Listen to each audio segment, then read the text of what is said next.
Express 24/7। आइए बढ़ते हैं आज की बड़ी खबर की ओर। योगी सरकार में कैबिनेट मंत्री स्वतंत्र देव सिंह गंगा किनारे कटान रोकने के कार्यों का निरीक्षण करने के लिए यूपी के चंदौली पहुंचे। गंगा कटान रोकने के लिए करोड़ों की लागत से हो रहे कार्यों का निरीक्षण किया। कैबिनेट मंत्री ने लोहे की जाली के अंदर पत्थर के बोल्डर लगाकर कटान रोकने के कार्य का बारीकी से निरीक्षण किया।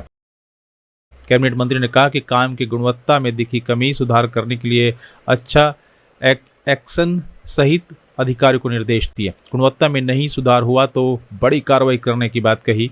वहीं बकरीद को लेकर कैबिनेट मंत्री स्वतंत्र देव सिंह ने कहा कि राज्य में कानून व्यवस्था अच्छा है। देखते हैं, चाहे ईद हो, बकरीद हो, चाहे हिंदू त्यौहार हो, राम बारात, देव दीपावली, दीपोत्सव, गंगा आरती, ये सब शांति से चल रहा है। वहीं उन्होंने कहा कि सबका साथ सबका विकास, सभी का विश्वास। सपा शासन में ईद बकरीद पर 24 घंटे लाइट देते थे, लेकिन नवरात्र में 1 घंटा भी लाइट नहीं मिलती थी। बाढ़ की परियोजनाओं को स्थलीय निरीक्षण करना पड़ रहा है। हमारे अधिकारियों द्वारा भी भेजे गए हैं हर परियोजनाओं पर एक बार निरीक्षण करें, क्योंकि बाढ़ एक चुनौती रहता है। पानी हो, चाहे आग हो, तूफान हो, इस प्रकार की चुनौतियों से झेलना पड़ता है। पिछले 8 वर्षों में आदरणीय योगी जी के आने के बाद, देश में प्रधानमंत्री बनने के बाद आदरणीय मोदी जी को उत्तर प्रदेश में बाढ़ की जितनी भी परियोजनाएं हमारी है, लगभग 1600 परियोजनाएं राज्य के अंदर 8 वर्षों हम लोग कंप्लीट किए हैं। और राज्य के अंदर कोई जन हानि नहीं हुई किसी प्रकार की। हाँ, नुकसान हुआ है। और ये सभी परियोजनाएं के कारण 40,00,000 हेक्टेयर भूमि हम लोग सुरक्षित किए हैं, जिसके कारण किसानों ने रबी के फसल प्राप्त करते हैं। और इस समय 344 परियोजनाएं राज्य के अंदर हैं। राज्य के अंदर 344 परियोजनाएं चल रही है और 344 परियोजनाएं हमारी 15 जून तक कंप्लीट करना था। लेकिन कुछ परियोजनाएं हमारी कंप्लीट हो जाएंगी, कुछ परियोजनाएं खतरे के ऊपर हो जाएंगी। तो हम सभी परियोजनाएं पूर्ण कर लेंगे, क्योंकि इस समय मानसून जल्दी आ गया। अभी अपने राज्य में नहीं आया है, लेकिन केरल हुआ, महाराष्ट्र हुआ, कर्नाटका हुआ, आसाम हुआ, थोड़ा मानसून पहले आ गया। लेकिन अपनी तैयारी रहना चाहिए। हमारे सामने कठिनाई और चुनौती कब आती है? जब गंगा जी का बाढ़ और सरयू, घाघरा और राप्ती का बाढ़ जब दोनों आकर बलिया में एक साथ मिलती हैं, तो गंगा जी भी और राप्ती भी और सरयू भी ठहर जाता है, थोड़ा फ्लो करते हैं पानी। उस समय थोड़ा ज्यादा हमारे लिए चुनौती रहता है। यदि गंगा जी का पानी पहले निकल गया, बाद में सरयू जी के बाढ़ आया, तो कोई कठिनाई नहीं आती है, हम उसको कंट्रोल कर लेते हैं। लेकिन दोनों जब पहुंचते हैं तो लगभग 30-40 लाख, और अपने राज्य से भी बाढ़ नहीं आता है। ये सब पानियां नेपाल, उत्तराखंड, हिमाचल प्रदेश, मध्य प्रदेश और राजस्थान, जिससे लगभग 20 लाख के ऊपर तो चंबल लेकर आती है। जब यमुना में आती है तो लगभग 20 लाख क्यूसिक पानी लेकर आती है। इसलिए ये सब चुनौतियों से हम लोग लड़ने के लिए अपनी परियोजनाएं जमीन पर दिखाई दे और सुरक्षित महसूस हो, तो सभी काम हमारे चल रहे हैं। राज्य का कानून व्यवस्था अच्छा है। आप देखते हैं, चाहे बकरीद हो, चाहे ईद हो, चाहे हिंदू त्यौहार हो, हमारा राम बारात, देव दीपावली, दीपोत्सव, गंगा महोत्सव, ये सभी शांति से चल रहे हैं। उत्तर प्रदेश में सबका साथ सबका विकास, सभी का विश्वास। सपा शासन में रहता था, ईद बकरीद को 24 घंटा लाइट देते थे, नवरात्र को 1 घंटा लाइट नहीं मिलता था। आज योगी सरकार में सभी को बराबर देखा जा रहा है। सब अपने अपने त्यौहार ठीक ढंग से मनाएं। कोई सड़क पर गुंडई न करे, कोई डिस्टर्ब न करे, अपना अपना त्यौहार ठीक ढंग से मनाए। नमस्कार, मैं अंजना और आप देख रहे हैं टुडे एक्सप्रेस 24/7। आइए बढ़ते हैं आज की बड़ी खबर की ओर। उत्तर प्रदेश के लखनऊ के गोसाईगंज में हर साल होने वाले प्राचीन संकट मोचन मंदिर मेले की नहीं मिली अनुमति। सैकड़ों वर्षों से चला रहा संकट मोचन हनुमान जी का मेला सोशल मीडिया पर ट्रस्ट प्रॉपर्टी के मैनेजर को बदनाम करने की कोशिश की जा रही है, जबकि शैलेश वर्मा द्वारा 8 मई 2025 को पुलिस परमिशन के लिए आवेदन दिया गया था, लेकिन अनुमति न मिलने के कारण मेला नहीं लग पा रहा, जिसको राजनीतिक रंग देने की कोशिश हो रही है। वर्षों से मेला की परमिशन मिलती जा रही थी और कानूनी रूप से मिल रही थी, लेकिन इस बार कानूनी रूप से मदद नहीं मिल पा रही है, ना ही इसमें सहयोग हो पा रहा है। और यहाँ के परमिशन न मिलने के कारण इस वर्ष मेला नहीं लग पाएगा। आपने प्रशासन से शिकायत की इसी विषय में? नहीं, मैंने उससे मांग की है। हाँ। उनसे मांग की, लेकिन उन्होंने कहा रहा है कि कुछ कानूनी अड़चनें आ रही हैं, जिसमें जो है रास्ते का जिक्र आ रहा है और जगह कमी बताई जा रही है। तो इसलिए जो है उनका जो है, और उनका हमारे पास भी जो है, जो मैंने अनापत्ति के लिए भेजा था तो उन्होंने रिजेक्शन में डाल दिया है। जब अगले भविष्य में अगर हो जाएगा, कोर्ट पूरा हो जाएगा तो उसको देखा जाएगा। नमस्कार, मैं अंजना और आप देख रहे हैं टुडे एक्सप्रेस 24/7। आइए बढ़ते हैं आज की बड़ी खबर की ओर। उत्तर प्रदेश की राजधानी लखनऊ में बकरीद को लेकर सुरक्षा व्यवस्था कड़ी कर दी गई है, जिसके तहत 15 पीएससी और 1 आरपीएफ की कंपनी तैनात की गई है। उत्तर प्रदेश में बकरीद को लेकर संयुक्त पुलिस आयुक्त कानून एवं व्यवस्था लखनऊ ने लोगों से शांतिपूर्वक त्यौहार मनाने की अपील की है। क्या कुछ कहा, आइए आपको सुनाते हैं।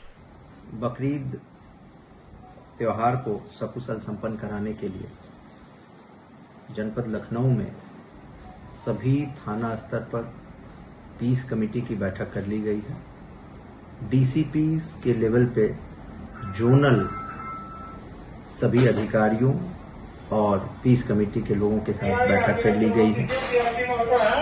जो उनकी समस्याएं थी उसको संबंधित विभाग को अवगत कराकर निराकरण कर लिया गया है। प्रत्येक थाना प्रभारी द्वारा अपने क्षेत्र के जितने भी विवाद हैं उन सभी स्थानों का भ्रमण करते हुए सुनिश्चित कर लिया गया है कि सभी चीज ठीक है। कल बकरीद के अवसर पर और उसके बाद 3 दिन की कुर्बानी के दौरान पुलिस व्यवस्था तैयार कर ली गई है। पूरे जनपद में तकरीबन 14 कंपनी पीएसी और 1 कंपनी आरएएफ डिप्लॉय किया गया है। इसके अतिरिक्त काफी मात्रा में सिविल फोर्स बाहर से मिले हैं। प्रत्येक जोन के हर एक जगह जहां भी नमाज पढ़ी जाएंगी पुलिस बल तैनात किए गए हैं। वहां नगर निगम की टीमें लगाई गई हैं ताकि जो है प्रतिबंधित पशुओं की रोकथाम हो सके। लोगों से वॉलंटियर्स लगाए गए हैं ताकि प्रत्येक व्यक्ति को जो है वहां सुविधा उपलब्ध हो सके। पश्चिमी लखनऊ में विशेषकर जो ऐशबाग की ईदगाह है और टीले वाली मस्जिद, बड़ा इमामबाड़ा, इन सभी जगहों पर पर्याप्त मात्रा में पुलिस बल तैनात हैं। पीएसी, आरआरएफ, आरएएफ की टुकड़ियां तैनात हैं। सुरक्षा हेतु बैरिकेडिंग और लगाई गई है। राजपत्रित अधिकारियों की राउंड द क्लॉक ड्यूटी पश्चिम क्षेत्र में सेक्टर स्कीम के तहत लगा दी गई है, जिसके लिए हमें कुल 14 राजपत्रित अधिकारी प्राप्त हुए हैं। इस पूरे त्योहार के दौरान मॉनिटरिंग सीसीटीवी कैमरे और ड्रोन कैमरों के द्वारा भी की जा रही है। पीआरवी व्हीकल की रूटिंग, पेट्रोलिंग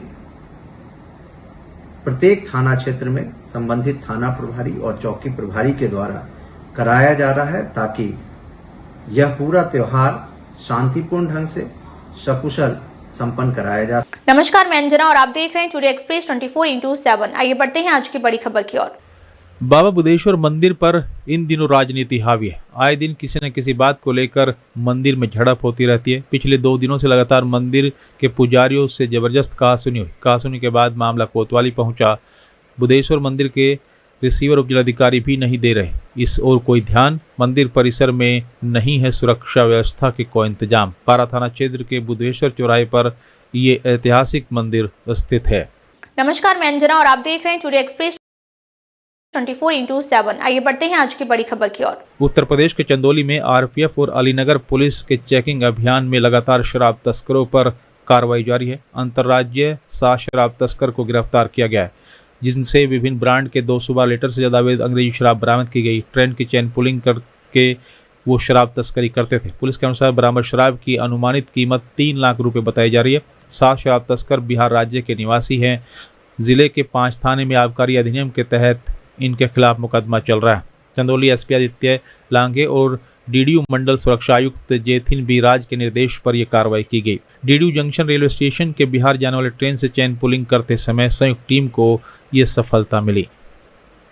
जनपदीय पुलिस एवं आरपीएफ को यह अभिसूचना संकलन में ये दौरान प्रकाश में आ गया था कि अवैध रूप से चेन पुलिंग करके शराब तस्करों ट्रेन पर अवैध रूप से अल्कोहल की स्मगलिंग किया जा रहा था।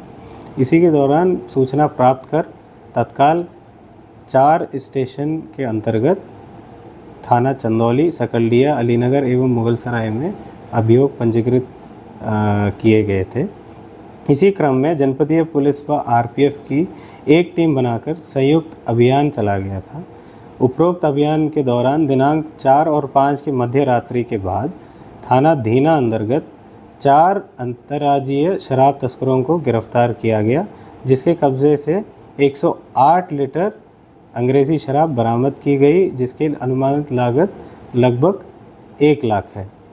कार्रवाई के क्रम में दिनांक 5/6/2025 की रात्रि में पुनः जॉइंट ऑपरेशन से दौरान अलीनगर पुलिस टीम व आरपीएफ की संयुक्त कार्रवाई में थाना क्षेत्र अलीनगर के कचपन स्टेशन के आउटर से 7 अंतर्राज्यीय शराब तस्करों को गिरफ्तार किया गया, जिसके कब्जे से भारी मात्रा से विभिन्न कंपनियों के अंग्रेज़ी शराब व बियर बरामद किए गए थे और जिसका मात्रा 222 लीटर है और जिसकी अनुमानित लागत 3 लाख है ब्लैक मार्केट में। इस अभियान के दौरान कुल 13 अभियुक्तों को गिरफ्तार किया गया है और गिरफ्तार अभियुक्तों के कब्जे से टोटल 312 लीटर अंग्रेजी शराब व बियर बरामद की गई है। अब तक के लिए बस इतना ही। फिर मिलते हैं एक ऐसी ही बड़ी खबर के साथ। तब तक नमस्कार और देखते रहिए टुडे एक्सप्रेस 24/7।